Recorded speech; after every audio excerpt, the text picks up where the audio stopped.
दिल साफ रखो, हिसाब कमाई का नहीं कर्म का होगा। ये वाक्य नीम करोली बाबा के जीवन दर्शन का एक महत्वपूर्ण हिस्सा है, जिसमें उन्होंने जीवन के सच्चे उद्देश्य और मार्गदर्शन को बताया है। इस वाक्य के माध्यम से बाबा ने यह संदेश दिया कि हमें अपनी कमाई और भौतिक संपत्ति के बजाय अपने कर्मों पर ध्यान केंद्रित करना चाहिए। जीवन में सफलता, संतोष और आंतरिक शांति कर्मों से आती है, न कि धन और भौतिक साधनों से। ये वाक्य एक गहरी आध्यात्मिक शिक्षा प्रदान करता है और हमें सिखाता है कि सही मार्ग पर चलने से ही जीवन में सच्चा सुख मिलता है। नंबर 1, कमाई और कर्म का अंतर। नीम करोली बाबा का यह वाक्य हमें यह समझने की प्रेरणा देता है कि जीवन में कमाई का उद्देश्य केवल भौतिक संपत्ति इकट्ठा करना नहीं है। अधिकांश लोग आजकल अपनी सारी ऊर्जा और समय पैसे कमाने में लगाते हैं और यही उनकी प्राथमिकता बन जाती है। लेकिन बाबा का कहना था कि वास्तविक खुशी और संतुष्टि कर्मों से आती है, न कि केवल धन और भौतिक वस्तुओं से।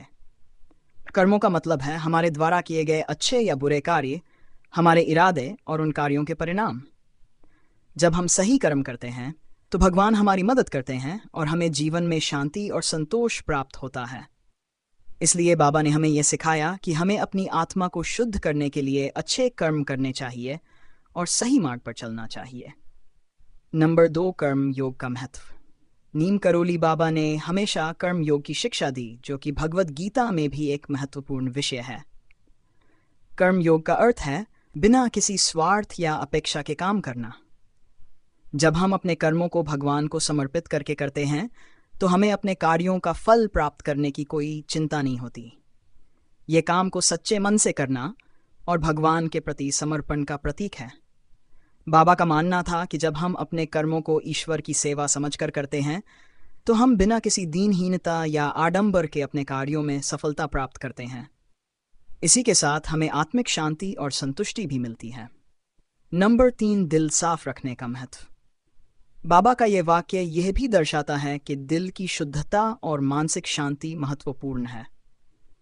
जीवन में बहुत सी परिस्थितियां ऐसी आती हैं जो हमारे मन को अशांत करती हैं, जैसे रिश्तों में समस्याएं, धन की कमी या अन्य निजी समस्याएं।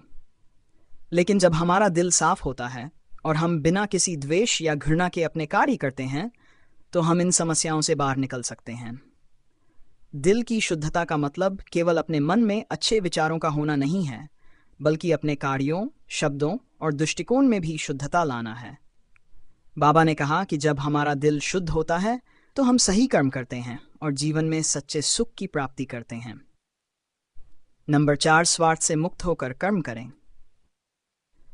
नीम करोली बाबा ने स्वार्थ से मुक्त होकर कर्म करने की बात की थी। हमारे कर्मों का उद्देश्य केवल अपने व्यक्तिगत लाभ के लिए नहीं होना चाहिए। जब हम अपनी सफलता या धन अर्जित करने के बजाय समाज के भले के लिए कार्य करते हैं तो यही सच्चे कर्म होते हैं। भगवान ने हमें इस जीवन में जो भी सुविधाएं दी हैं उनका सही उपयोग करना चाहिए। स्वार्थी कर्मों से हम कभी भी मानसिक शांति या संतोष नहीं पा सकते। बाबा का कहना था कि जब हम दूसरों के भले के लिए कार्य करते हैं तो हमें न केवल मानसिक संतोष मिलता है, बल्कि हमारे कर्मों का परिणाम भी सकारात्मक होता है। भगवान हमारी मदद करते हैं और हमें जीवन में सच्ची खुशियां मिलती हैं। नंबर 5, कर्म और फल का संबंध।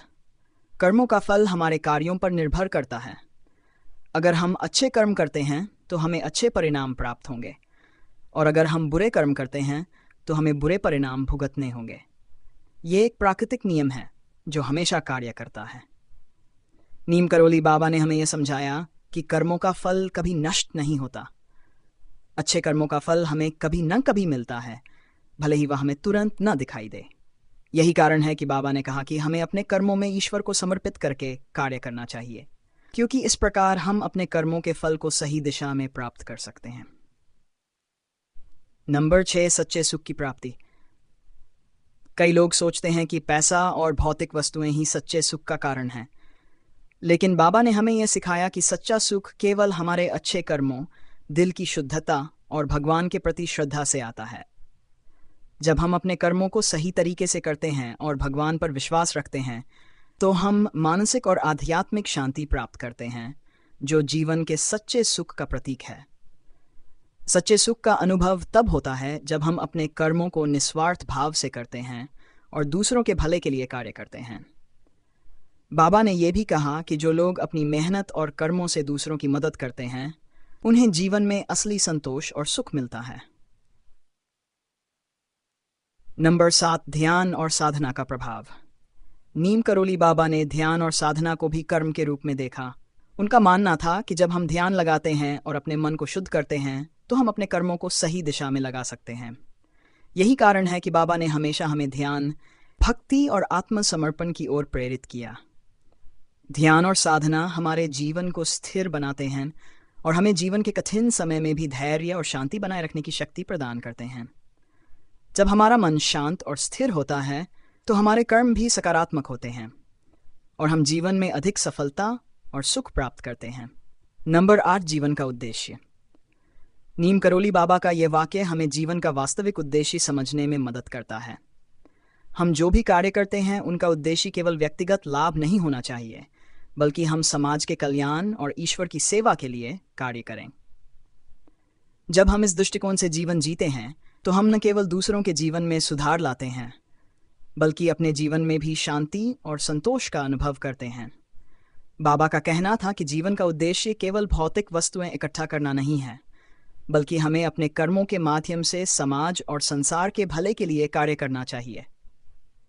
यही सच्चे जीवन का उद्देश्य है, जो हमें आत्मिक संतोष और शांति की प्राप्ति कराता है। नीम करोली बाबा का वाक्य, दिल साफ रखो, हिसाब कमाई का नहीं कर्म का होगा, जीवन को एक नई दिशा देने वाला संदेश है। यह हमें सिखाता है कि हमें अपनी ऊर्जा और समय को केवल धन कमाने में नहीं, बल्कि अच्छे कर्म करने में लगाना चाहिए। जब हम अपने कर्मों को निस्वार्थ भाव से करते हैं और भगवान पर विश्वास रखते हैं तो हमें जीवन में सच्ची शांति, संतुष्टि और सफलता मिलती है। यही बाबा का मुख्य संदेश था जिसे हमें अपने जीवन में अपनाना चाहिए।